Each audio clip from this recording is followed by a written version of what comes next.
Now we are going to learn about how we are going to stand up against bullying. How are we going to respond when we are in that situation? And the best that we can do is to be assertive. Okay? Assertive. What is being assertive? What is assertiveness means? Assertiveness is the ability to express one's feeling and assert one's right while respecting the feelings and right of others. In other words, this is us standing up for ourselves in direct and honest and appropriate way.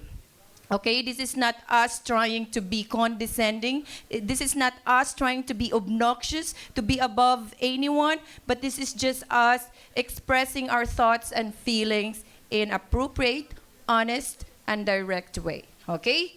So, and we want the kids to learn this as well because nowadays, especially in the youth, it's very rampant. Bullying really is happening. Okay? We are going to say what you see, say how you feel, say what you want. We're going to have a sentence frame wherein we can lay out our sentence so that we can express our feelings. Okay? So, right, type of assertiveness. Okay, there are type of assertiveness. Passive. Violate one's own right by failing to express honest feelings and thoughts. So these are people who would just go with the flow. Okay? So they're trying to appease someone's feeling. Okay? And most of the time, the passive person would do not want to express her own feeling, his own feeling, because she just wants somebody else's feeling above herself. Okay? So yun yung mga whatever you want, I'm down. Okay? So yun yung mga, kung anong gusto ng lahat, doon din ako. Ayun. And the danger of this is when we usually do that, nobody's going to listen to us when we are sharing our ideas anymore. Because they might think, your friends might think that your thoughts does not matter anymore. If we just remain passive. If we are just, okay, you win, okay? So we're just letting somebody have their thoughts heard and not yours. So this is like, okay, your thoughts doesn't matter, it's just mine, okay? Next is the aggressive. Ito naman yung mga so forward, okay? They're so used at expressing themselves, they don't want to hear anyone else's thoughts and ideas. Okay? So they can be complaining so much about, whining so much about, they are aggressive and they're not going to listen anyone else's thoughts. And they would say, my idea is more important than yours. Okay? Okay.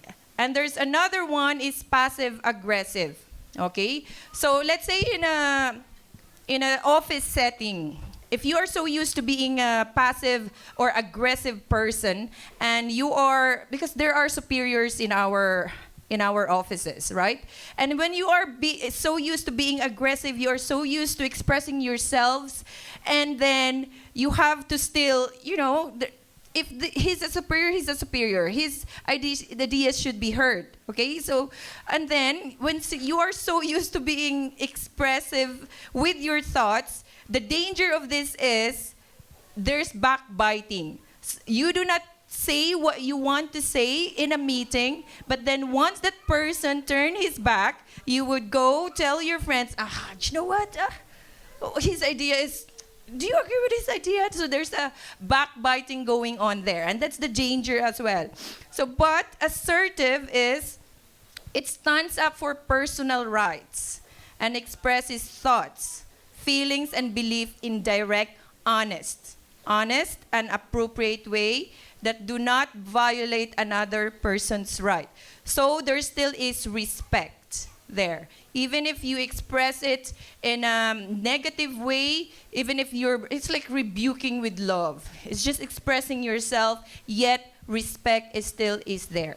Okay? You're not trying to be above anyone, but just as level. Respect is there. Okay, how are we going? Example, non-assertive behavior, I'm not okay, you are okay. So that is non-assertive behavior. Assertive behavior, I'm okay, you are okay. There's always a balance. Aggressive behavior, I am okay, you are not okay. So that is aggressive. Aggressive behavior. I am not okay. You are not okay. We are not okay. We are all in this together.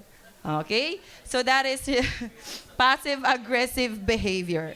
So, doon mo makikita yung differences about being assertive. I'm okay, you are okay, and we are all okay. Okay? So, maintaining yung balance. Okay, body language, when we are trying to express our thoughts and feelings, very important for us because it's not just communication. Communication isn't just verbal, but it should also goes along with your body language. You're not going to express your feelings towards someone and by looking away. Do you know what? And then the person you're talking to is just right in front of you, but you're looking away. I'm very sad at what you did to me, because so nobody's going to listen to you. Okay, nobody's going to take you seriously if you're not going to look them in the eye and express your feelings. Okay? Act confident if you aren't feeling it. Fake it till you make it. Okay? You have to get out of that situation alive. Okay? Keep up upright posture, no slouching, but lean forward a bit. Be confident even if you are dying inside. Just kidding. Make regular eye contact. Okay? So there's the person you want to talk to, you want to express your feelings at, look him in the eye, and express your feeling. And we're going to learn that later as well. How are you going to lay out your sentence, okay? Maintain a neutral, positive facial expression. Don't cross your arms or legs, okay? All right, okay? Face the person. Keep emotions in check. Sometimes we get too emotional. And when this happens, when you're about to cry and you cannot express your feelings, you need to step back. If you feel too emotional going into a situation, wait a bit if possible. I think we've learned this in the hard way when we are trying to express ourselves in a very emotional way.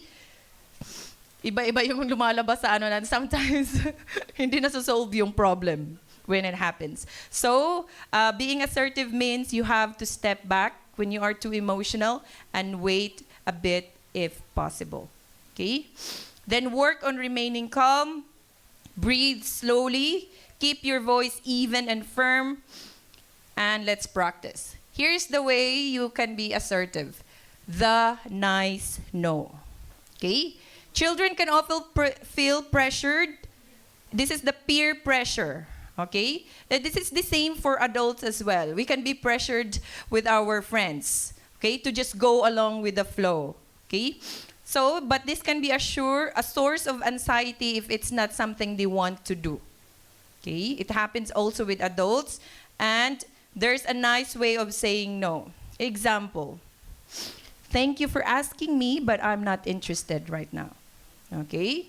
So that's one way you can say no. Okay, that's a nice idea, but I don't really want to right now. Okay, so you say it in a firm with weight and gravity on your no. A nice idea, but not right now. Okay, all right. Oh, next. Sometimes just a no thanks will work too. Okay, so situational, right? So that's how you can say no. Okay. Another one is the I message. I message are fantastic assertiveness technique because they are completely non-judgmental. Okay? You have to avoid starting your sentence with the word you. Okay? When we do that, we are somewhat accusing a person. So you say it in an I message way. How do we do this one? Okay? Use I message. You start with I feel. When, the problem behavior, because. Okay? So that's your sentence frame. I feel, da-da-da-da, when, da-da-da-da, because. Okay, how is this done? I feel hurt when you say I can't play. I'd like to join in, because I'd like to join in. Okay? I thought it would be nice for everyone to work together. I'd like it if the others could help out. Okay? So let's practice. You tell the person next to you, say the name. Anna, I feel hurt when you did not show up in our meeting last time because it was there's a very important information that you need to learn. Okay? So let's practice that. It should be turned into I feel. Not you did not show up and I'm so angry. Okay? So let's practice. I feel. Go. Whatever you say. Let's say call me names, take my toys, yell at me, go. Face each other. I feel. I feel. Okay, I feel. Just pretend. I feel hurt nung hindi mo ako pinahiram. Because I really needed that. I feel when. Okay. Okay.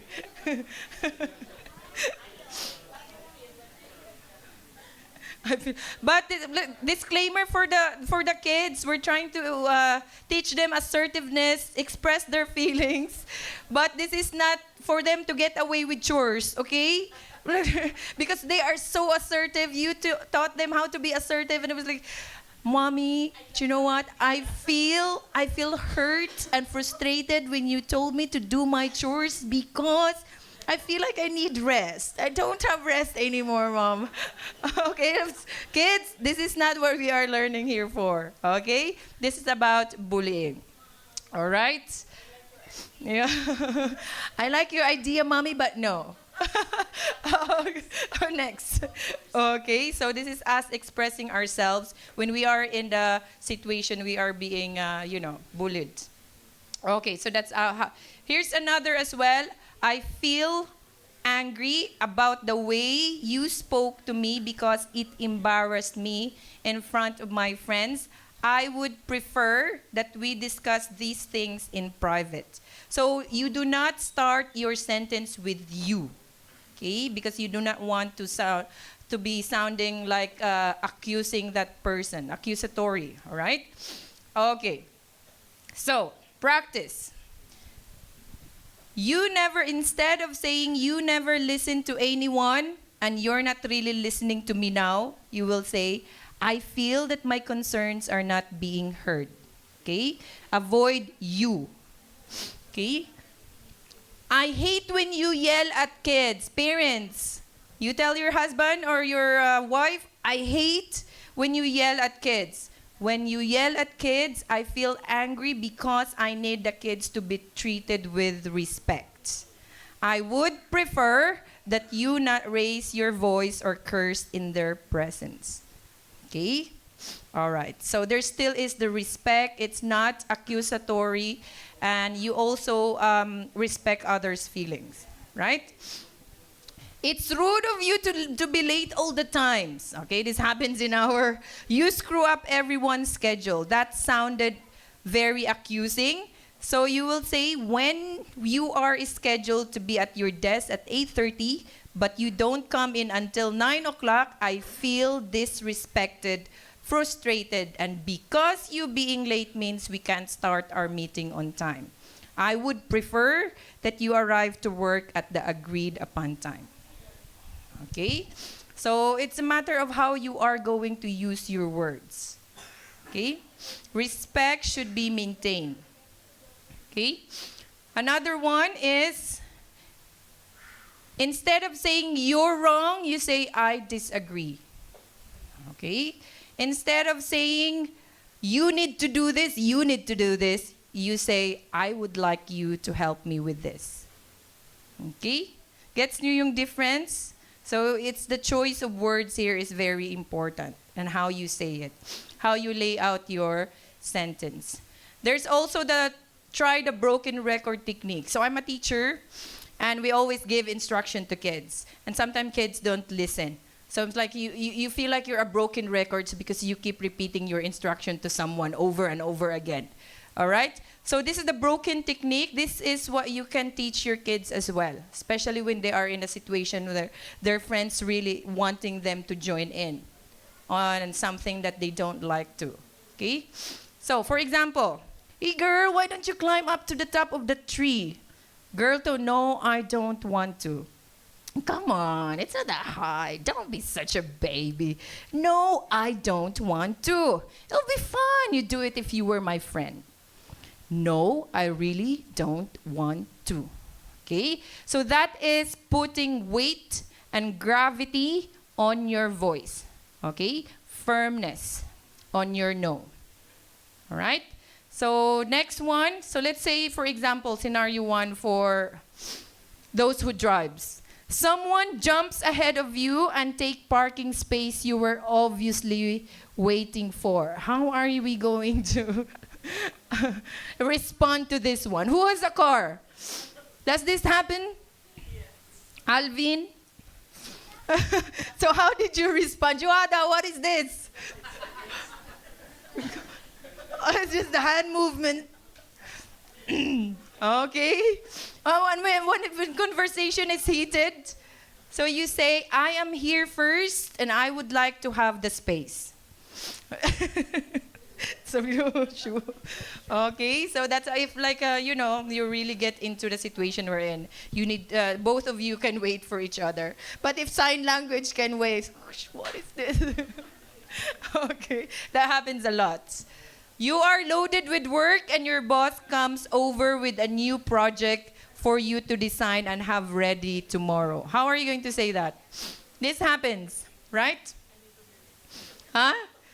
You already have works, you're already swamped with work, and your boss keeps on piling up any work that is not needed at that time. So you'll say, I feel pressured because I am already swamped with work right now. I would like and I think that this project can wait. Okay, if you can say that to your boss better. I'm already swamped with work, please. Huh? Bukas wala ka ng work. But it's good to say, can this wait for tomorrow? Okay, it's good to can this wait because I already have a lot, and I think it's more of the priority. What's our priority right now? Okay, what is our priority here now, boss? Is this more? Should we prioritize this one or this one? Which one? Okay, decide. Okay, which is more heavy? So it's like you can express in that way. Okay, so this is the priority. Okay, then I'll do this one. Okay, a matter of which one really is the priority. You'd like to play football at playtime, but your best friend wants everyone to play tag. How do you decide which to do? Kids, you'd like to play football at playtime, but your best friend wants everyone to play tag. How do you decide which to do? Oh, this is very situational and very common for kids to happen in the playground. So what we do for teachers is before we could respond and give what's this decision, we really have to listen to both sides. Okay, so we asked the kids if was there a time where you guys were playing and they played with the game that you want to play? Yes, teacher. Okay. Why is it now that you don't want to play the game that they wanted to play? Okay, that's when they realize. So it's like when you are a parent, when you are a teacher, when you are a tita, kasi nagsusumbong talaga yung mga kids, diba? So you have to put yourself, you do not right away be on the side of your family. Okay? So you have to weigh things. Okay? You'll be at the center. Pakinggan mo yung bang panig, and then you will ask questions so that you can also, in indirect way, you will know the feelings of the other party. Okay? So, ayun, conversational dapat. Let them realize what really came into that situation, what happened really. Okay? So that's it, and this is more of kids scenarios. Okay? So start with the I message. It should be I, not you. You don't want to be sounding accusatory to your friends because respect has to be maintained. Okay? If you want to be an assertive person. Okay? That's all for today. Thank you so much.